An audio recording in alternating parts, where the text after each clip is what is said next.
Assalamualaikum warahmatullahi taala wabarakatuh. Ketemu lagi di channel Indra Edu. Untuk hari ini kita akan belajar bareng lagi kupas tuntas soal P3K kompetensi teknis guru mata pelajaran PPKN SMP SMA. 20 soal insya Allah lengkap full pembahasan.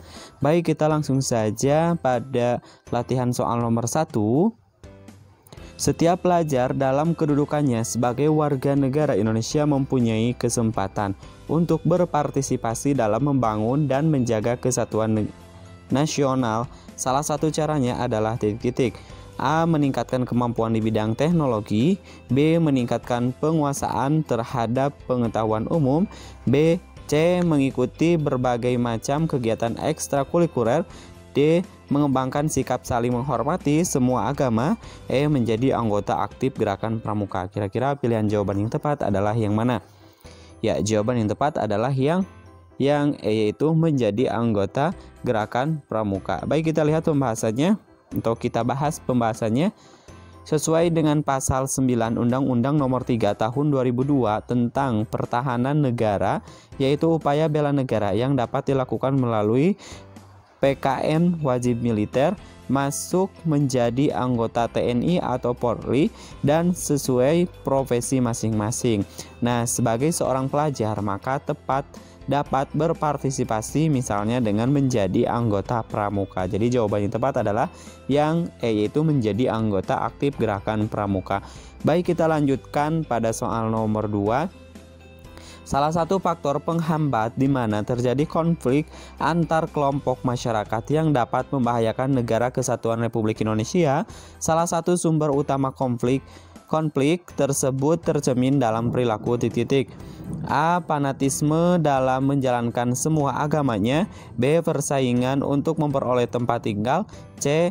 Pertukaran kesenian antar daerah. D. Suatu suku mendominasi suku-suku lainnya. E. Kerjasama ekonomi yang saling menguntungkan. Jawaban yang tepat untuk soal nomor 2 adalah jawaban yang tepat adalah suatu suku mendominasi suku-suku lainnya. Jadi jawaban yang tepat adalah yang D. Kita lihat pembahasannya. Merupakan hal yang tidak boleh terjadi karena merupakan salah satu faktor penghambat persatuan dan kesatuan bangsa.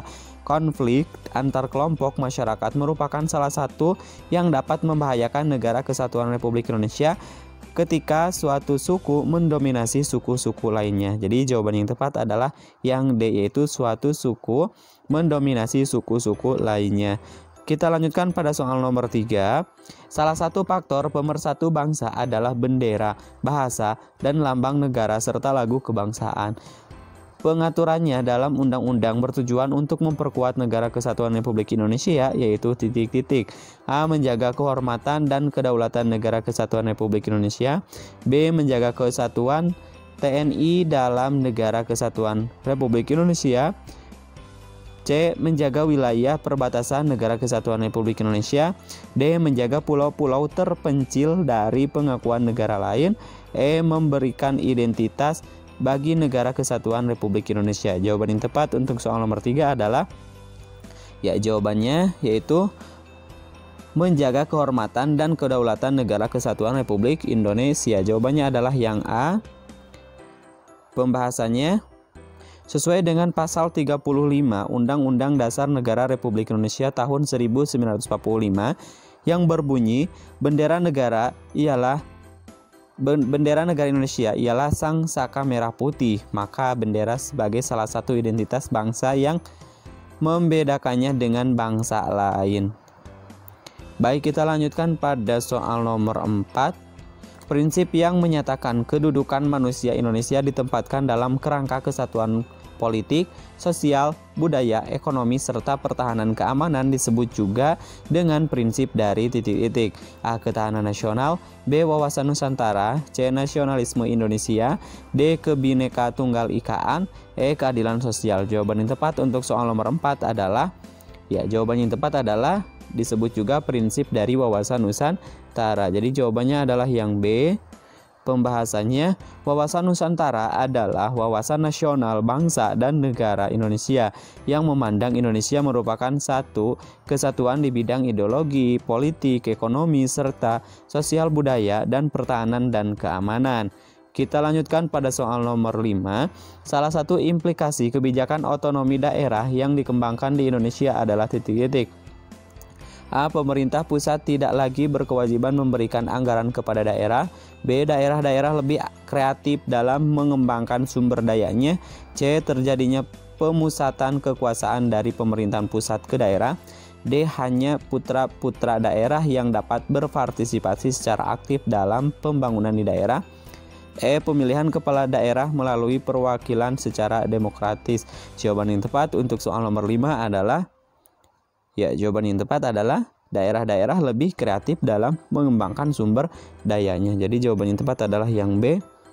Pembahasannya sesuai dengan pasal 18A Undang-Undang Dasar Negara Republik Indonesia tahun 1945 tentang pemerintahan daerah. 1. Hubungan wewenang antara pemerintahan pusat dan pemerintahan daerah provinsi, kabupaten, dan kota diatur dengan undang-undang dengan memperhatikan kekhususan dan keberagaman daerah. 2. Hubungan keuangan pelayanan umum, pemanfaatan sumber daya alam dan sumber daya lainnya antara pemerintahan pusat dan pemerintahan daerah diatur dan dilaksanakan secara adil dan selalu berdasarkan undang-undang. Jadi salah satu implikasi atau penerapan kebijakan otonomi daerah yang dikembangkan di Indonesia adalah daerah-daerah itu harus lebih kreatif dalam mengembangkan sumber dayanya. Baik, kita lanjutkan pada soal berikutnya nomor 6. Semangat dan komitmen kebangsaan diperlukan untuk memperkuat negara kesatuan Republik Indonesia melalui bela negara. Dalam konteks kehidupan bernegara yang dapat dilakukan oleh siswa adalah bela negara, yaitu titik. A. Memahami Pancasila, Undang-Undang Dasar Negara Republik Indonesia 1945 dan peraturan hukum lainnya. B. Mengamalkan Pancasila dalam kehidupan sehari-hari. C. Menjaga nama baik sekolah. D. Menuntut ilmu demi kemajuan bangsa dan negara. E. Menjaga nama baik dan kehormatan bangsa dan negara. Jawaban yang tepat untuk soal nomor 6 adalah jadi jawaban yang tepat yang dapat dilakukan oleh siswa dalam bela negara yaitu menuntut ilmu demi kemajuan bangsa dan negara. Jawabannya adalah yang D. Kita lihat pembahasannya. Konsep bela negara dapat dilakukan sesuai profesi masing-masing. Dalam hal ini, seorang siswa menuntut ilmu demi kemajuan bangsa dan negara. Bagi siswa, menuntut ilmu merupakan bentuk bela negara demi kemajuan bangsa dan negara Indonesia. Jadi jawaban yang tepat adalah yang D. Menuntut ilmu demi kemajuan bangsa dan negara. Kita lanjutkan pada soal berikutnya. Salah satu semangat dalam mewujudkan cinta tanah air dalam konteks negara kesatuan Republik Indonesia yakni semangat perdamaian dan semangat Pancasila. Dalam konteks kehidupan siswa, maka setiap siswa seharusnya mempunyai komitmen untuk titik-titik. A. Melawan segala bentuk kemaksiatan. B. Belajar bersama mengerjakan soal ujian. C. Menolak segala bentuk kekerasan dan radikalisme. D. Menghindari perbuatan yang tercela. E. Bersama-sama menghadapi ketidakadilan. Jawaban yang tepat untuk soal nomor 7 adalah jawaban yang tepat adalah yang C, yaitu menolak segala bentuk kekerasan dan radikalisme. Jawabannya adalah yang C. Pembahasannya, cinta tanah air dan bangsa dalam konteks negara kesatuan Republik Indonesia, maka siswa harus menolak segala bentuk kekerasan dan radikalisme. Kekerasan dan radikalisme harus dihindari karena dapat merusak perdamaian dan semangat Pancasila.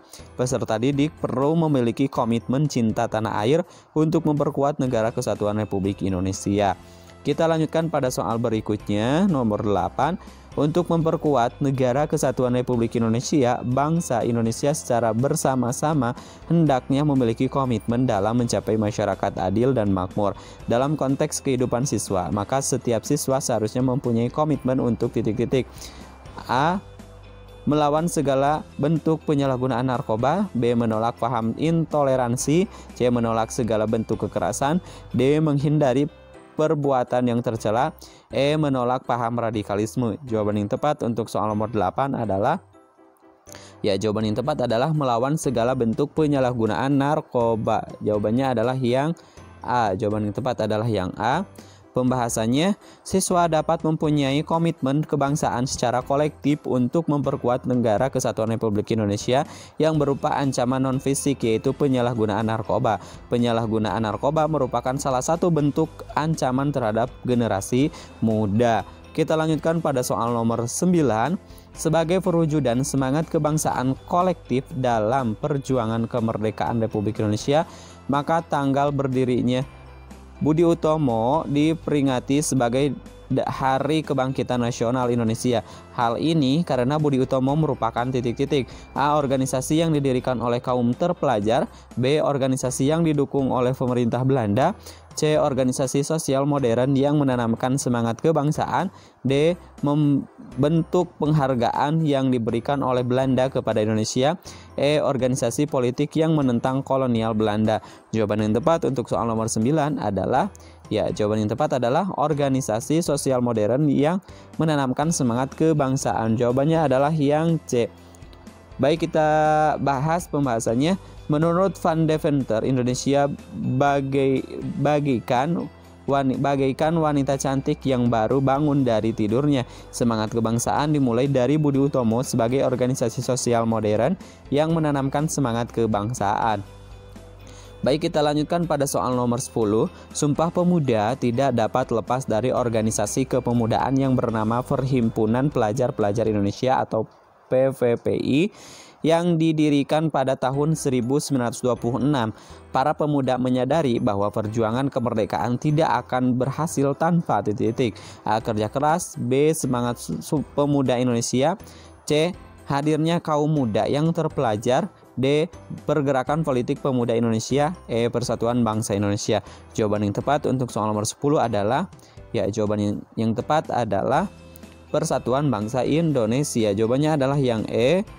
Pembahasannya, Sumpah Pemuda yang lahir pada tanggal 28 Oktober 1928 dikenal sebagai orde penegas yang menjadi cikal bakal lahirnya bangsa Indonesia. Bagi para pemuda, kesadaran akan pentingnya persatuan bangsa Indonesia menjadi bagian penting dari perjuangan kemerdekaan Indonesia. Baik, kita lanjutkan pada soal nomor 11. Berdirinya Budi Utomo menandai lahirnya kebangkitan nasional karena organisasi ini memiliki ide dasar agar bangsa Indonesia mampu mengurus negara yang merdeka dengan kekuatan sendiri. Gagasan Budi Utomo tersebut selanjutnya menggugah dan mendorong lahirnya titik-titik. A. Pegawai baru bagi pemerintah, B. Kaum terpelajar Indonesia, C. Kesadaran kaum pribumi untuk merdeka, D. Berbagai organisasi sosial politik untuk kemerdekaan, E. Keinginan untuk Indonesia merdeka sekarang juga. Jawaban yang tepat untuk soal nomor 11 adalah jawaban yang tepat adalah berbagai organisasi sosial politik untuk kemerdekaan. Jawabannya adalah yang D. Baik, kita pembahasannya. Lahirnya Budi Utomo pada tanggal 20 Mei 1908 menandai lahirnya pergerakan perjuangan Indonesia yang bersifat organisasi. Gagasan Budi Utomo pada tahun tersebut mengunggah dan mendorong lahirnya berbagai organisasi sosial politik untuk kemerdekaan Indonesia. Baik, kita lanjutkan pada soal berikutnya nomor 12. Berkaitan dengan karakteristik yang dimilikinya, penerapan otonomi daerah seperti perencanaan, pelaksanaan, dan pengawasan pembangunan dimasukkan dalam kewenangan wajib. Kewenangan wajib tersebut terkait dengan titik-titik. A. Kedudukan dan peran pemerintah daerah, B. Kedudukan dan peran pemerintah pusat, C. Fungsi dan tugas pokok pemerintah pusat, D. Fungsi dan tugas pokok pemerintah daerah, E. Aturan dan kebijakan pemerintahan pusat. Jawaban yang tepat untuk soal nomor 12 adalah jawaban yang tepat adalah kedudukan dan peran pemerintah daerah. Jawabannya adalah yang A. Pembahasannya, sesuai dengan bab 4 Pemerintah Daerah pasal 8 Undang-Undang Dasar Negara Republik Indonesia tahun 1945, pemerintah daerah mempunyai beberapa kewenangan yang sudah diatur dengan undang-undang tentang pemerintah daerah. Di antara kewenangan itu adalah kewenangan wajib terkait kedudukan dan peran pemerintah daerah. Kita lanjutkan pada soal berikutnya nomor 13. Penegakan hukum terhadap tindak pidana korupsi terus dilakukan, tetapi para pejabat negara seolah tidak takut melakukan korupsi. Belum efektifnya penegakan hukum dalam hal ini sangat dipengaruhi oleh titik-titik. A. Anggaran negara yang terus semakin membesar, B. Perekonomian negara tidak stabil memberikan peluang korupsi, C. perilaku aparatur hukum yang kurang tegas. D. Sikap dan perilaku aparatur yang menghambat pembangunan nasional. E. Peran serta masyarakat yang sangat kurang. Jawaban yang tepat untuk soal nomor 13 adalah perilaku aparat hukum yang kurang tegas. Jawabannya adalah yang C. Pembahasannya, pelaksanaan hukum dapat berlangsung secara normal, damai, tetapi dapat juga karena pelanggaran hukum itu sendiri. Dalam hal ini, hukum yang dilanggar itu harus ditegakkan agar terjaminnya perlindungan hukum, keadilan dan kedamaian dalam bermasyarakat dan bernegara. Terlebih jika ini berkaitan dengan perilaku aparaturnya. Jadi jawaban yang tepat untuk soal nomor 13 adalah yang C, perilaku aparatur hukum yang kurang tegas. Baik, kita lanjutkan pada soal berikutnya, nomor 14. Setiap orang yang memiliki perkara hukum di pengadilan didampingi oleh penasihat hukum, baik yang berasal dari organisasi IFI, LBH maupun IKADIN. Dan hal ini terkait untuk menjamin keadilan dan kedamaian karena A. Adanya mafia peradilan yang sulit dikendalikan. B. Adanya peluang penyuapan dalam kasus hukum. C. Adanya proses penegakan hukum yang sesuai dengan peran hukum dalam masyarakat. D. Adanya tunggakan perkara hukum yang sangat banyak. E. Adanya penegak hukum yang kurang profesional. Jawaban yang tepat untuk soal nomor 14 adalah adanya proses penegakan hukum yang sesuai dengan peran hukum dalam masyarakat. Jadi jawaban yang tepat untuk soal nomor 14 adalah yang C. Pembahasannya, sesuai dengan peran hukum dalam masyarakat bangsa yang bebas. The rule of law in free society adalah agar yang pertama, masyarakat dan individu bebas dari penindasan, baik penindasan dari luar ataupun bangsa lain maupun penindasan dari dalam oleh para penguasa, juga penindasan antara sesama anggota masyarakat.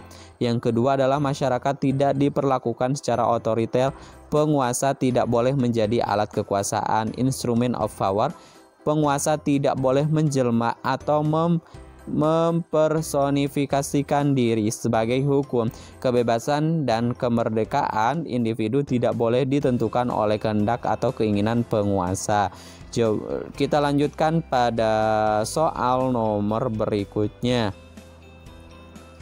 Nomor 15. Keterlibatan Indonesia dalam kerjasama antar bangsa sebagaimana diamanatkan oleh pembukaan Undang-Undang Dasar Negara Republik Indonesia tahun 1945 dimaksudkan untuk A. Membina dan menegakkan perdamaian dunia. B. Memenuhi berbagai kebutuhan warga negara Indonesia. C. Mengatur kehidupan warga negara yang berada di luar negeri. D.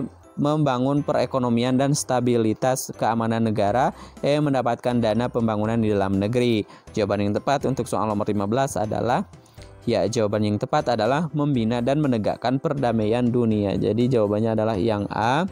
Pembahasannya, Indonesia sebagai bagian dari bangsa-bangsa di dunia berperan serta dalam upaya mewujudkan perdamaian dunia. Keterlibatan Indonesia dalam kerjasama dengan bangsa-bangsa lain di dunia memang diamanatkan oleh Undang-Undang Dasar Negara Republik Indonesia tahun 1945. Salah satu tujuan kerjasama tersebut adalah untuk membina dan menegakkan perdamaian dunia. Jadi jawaban yang tepat untuk soal nomor 15 adalah yang A, yaitu membina dan menegakkan perdamaian dunia. Baik, kita lanjutkan pada soal berikutnya, nomor 16. Kewenangan mengadili pada tingkat pertama dan terakhir yang pusatnya bersifat final dalam memutus pembubaran partai politik dilaksanakan oleh yang putusannya bersifat final dalam memutus pembubaran partai politik dilaksanakan oleh A. Pengadilan Negeri, B. Pengadilan Tinggi, C. Komisi Yudisial, D. Mahkamah Agung, E. Mahkamah Konstitusi. Jadi jawaban yang tepat untuk soal nomor 16 adalah jawaban yang tepat adalah Mahkamah Konstitusi. Jawabannya adalah yang E. Pembahasannya, sistem peradilan di Indonesia diatur dalam Undang-Undang Dasar Negara Republik Indonesia tahun 1945. Kewenangan lembaga pengadilan di Indonesia diatur juga dalam Undang-Undang Dasar Negara Republik Indonesia tahun 1945. salah satu lembaga pengadilan yaitu Mahkamah Konstitusi yang memiliki kewenangan mengadili pada tingkat pertama dan terakhir yang putusannya bersifat final dalam memutus pembubaran partai politik. Jadi jawaban yang tepat untuk soal nomor 16 adalah yang E, yaitu Mahkamah Konstitusi. Baik, kita lanjutkan pada soal berikutnya, nomor 17. Indonesia sebagai negara hukum memiliki sistem hukum nasional sendiri yang berbeda dengan negara lain. Berdasarkan Undang-Undang Dasar Negara Republik Indonesia tahun 1945, lembaga yang melaksanakan kegiatan pembuatan hukum law making adalah A. MPR dan DPR, B. Komisi Yudisial dan Presiden, C. MA dan DPR, D. DPR dan Presiden, E. MK dan MA. Jawaban yang tepat untuk soal nomor 17 adalah jawaban yang tepat adalah DPR dan Presiden. Jawabannya adalah yang D. Pembahasannya, Indonesia adalah negara yang mendasarkan penyelenggaraan pemerintah berdasarkan hukum, Rechtsstaat. Sistem hukum di Indonesia berdasarkan ketentuan dalam Undang-Undang Dasar Negara Republik Indonesia tahun 1945. Salah satu ketentuan hukum yang ada mengatur tentang lembaga negara. Lembaga melaksanakan kegiatan pembuatan hukum, lawmaking adalah DPR dan Presiden. Baik, kita lanjutkan pada soal berikutnya, nomor 18. Penyelenggaraan pemilihan umum di Indonesia dilaksanakan oleh Komisi Pemilihan Umum yang memiliki kewenangan sebagai berikut. A. Memilih anggota Dewan Perwakilan Daerah yang berasal dari calon perorangan. B. Memilih presiden, wakil presiden, dan menteri-menteri negara dalam satu paket. C. Melaksanakan pemilihan umum yang dapat diwakilkan kepada pemegang hak adat. D. Memilih anggota Majelis Permusyawaratan Rakyat dari partai politik. E. Menetapkan pemenang berdasarkan jumlah suara dari hitung cepat. Jawaban yang tepat untuk soal nomor 18 adalah jawabannya adalah memilih anggota Dewan Perwakilan Daerah yang berasal dari calon perorangan. Jawabannya adalah yang A. Pembahasannya, ada banyak lembaga-lembaga negara dalam penyelenggaraan pemerintahan negara Indonesia.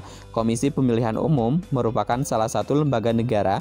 Kewenangannya telah diatur dalam Undang-Undang Dasar Negara Republik Indonesia tahun 1945.